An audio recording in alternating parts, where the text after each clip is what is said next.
Alright, good afternoon our inspiring homeowners. This is Chari Flores po, ang inyong licensed broker. So another day, another house tour po tayo. So ito po si Ara House.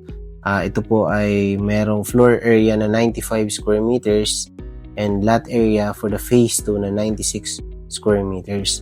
Ito po ay single attached na bahay na merong 3 bedrooms, 2 toilet and bath, and merong maluwag na parking space, and meron pong balcony.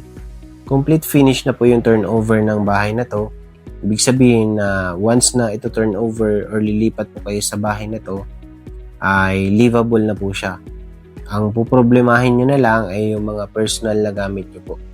So ito po yung ating actual model unit for our house, no? So, yung makikita nyo naman dito ay ito rin naman yung turnover except yung mga gamit na nilagay since na model unit kasi ito nilagyan ng mga kung ano-ano accessories po yun. No? Pero yung mga ibang materials po dito, for example dito sa ating toilet, ganyan na rin naman. So, dito sa likod na part, ito po yung ating maging future kitchen expansion or service area po.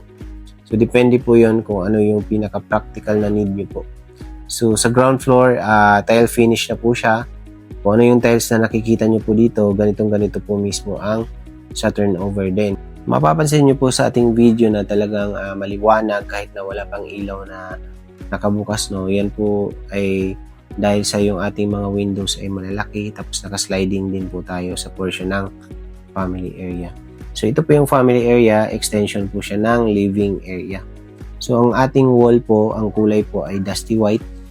Dusty white din po yung kulay ng walls natin once na ito turn over yung unit sa inyo. This is from Avina up to Lavin House po. So sa ating stairs naman ay fully concrete po yan from ground to second floor. Then pinatungan ng makapal na wood planks. Dito naman sa second floor pa ay naka-vinyl flooring. Sa ground floor ay naka-tiles na po tayo.